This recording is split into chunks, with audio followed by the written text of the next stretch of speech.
तो दोस्तों, शिव जी भोले क्यों हैं? शिव जी को भोले बाबा क्यों कहते हैं? तो चलिए जानते हैं आज हम इस मज़ेदार कथा में। तो इस कथा में एंड तक जुड़े रहना, बहुत ही मज़ेदार कथा है। तो मैं हूं आपका आशीष कुमार, कथावाचक। आज हम कथा करने जा रहे हैं। तो कथा अच्छी लगे तो लाइक कर देना। तो दोस्तों, एक बार शिव जी कैलाश पर्वत पर बैठे थे। माता पार्वती आती हैं और शिव जी से कहती हैं, प्रभु स्वामी, आप कुछ करते भी हो, कुछ किया करो। सभी के पति, कोई डॉक्टर है, कोई इंजीनियर, कोई कुछ। आप तो ऐसी समाधि ला के बैठे रहते हो बाबा की तरह। कुछ किया तो करो। घर में ना अनाज है ना कुछ खाने को।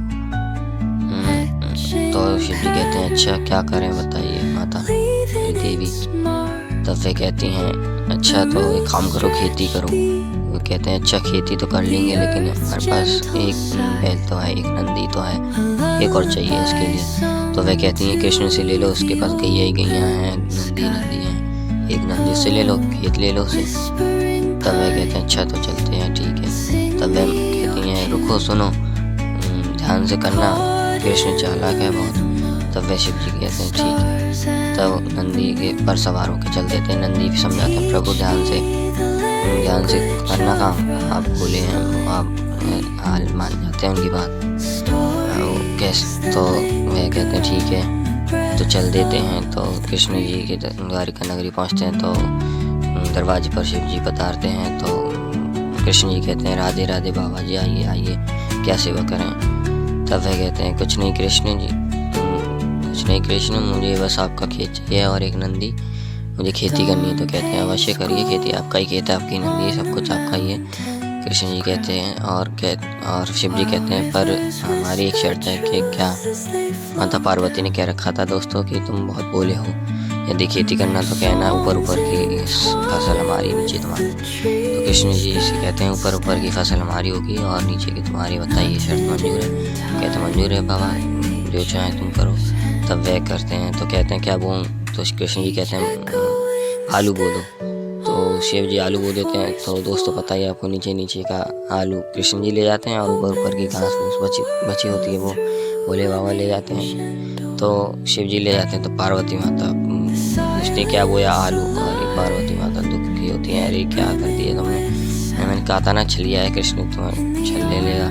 तब शिव जी फिर से जाते हैं। फिर पार्वती माता कहती हैं, आपकी बार ऊपर वाली हमारी नहीं, नीचे वाली हमारी होगी, ऊपर वाली उनकी। फिर जाते हैं कृष्ण जी के पास। फिर कहते हैं कि इस बार शर्त थोड़ी अलग है कि क्या, कि इस बार हम नीचे वाली लेंगे, ऊपर वाली तुम लेना, ठीक है। तो फिर क्या बोए कि बाजरा बो दो।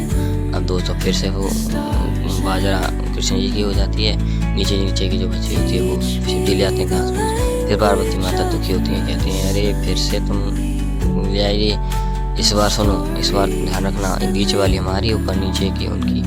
तो ठीक है, शिव जी फिर चल देते हैं। फिर कृष्ण जी से कहते हैं, इस बार और अलग है शर्त। क्या अलग है बाबा? कि ऊपर वाली और नीचे वाली तुम्हारी, बीच वाली हमारी, ठीक है। तो क्या बोए कि मक्का बो दो। तो मक्का बो देते हैं। फिर जाते हैं पार्वती माता के पास। तो मक्का बीच की कृष्ण जी के पास रख लेते हैं कृष्ण जी, और ऊपर नीचे की शिव जी जाते हैं। तो सॉरी, बीच की भोले बाबा ले आते हैं, ऊपर नीचे की वो रख लेते हैं कृष्ण जी, जो कि मक्का थी। तो फिर शिव जी से माता पार्वती सर पर हाथ रखकर परेशान हो जाती हैं, बैठ जाती हैं एक जगह कि अरे प्रभु स्वामी, क्या करूं आपका मैं। तब कृष्ण जी पधारते हैं। तब कहते हैं कि माता पार्वती, ये लो आलू और मक्का और बाजरा। कि माता पार्वती, इसमें प्रभु की, बाबा की कोई गलती नहीं है। बाबा का स्वभाव ही ऐसा है, जो कि भोले हैं, इसलिए इनको भोले बाबा कहते हैं।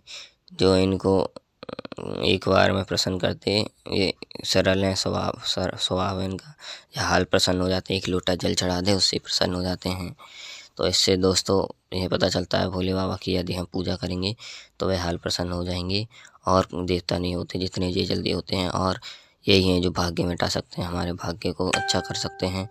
यही है कालों के काल, महाकाल काल को मिटा सकते हैं। इसलिए इनकी पूजा पहले करनी चाहिए। यदि आपको कुछ पाना है, इनसे ही आप पा सकते हैं। तभी से इनको भोले बाबा कहने लगे। तभी से नाम रख दिया कृष्ण जी ने, नाथों के नाथ भोलेनाथ, भोले बाबा। तब से भोले भंडारी नाम रखा। तो अच्छी लगी तो सब्सक्राइब कर देना चाहिए।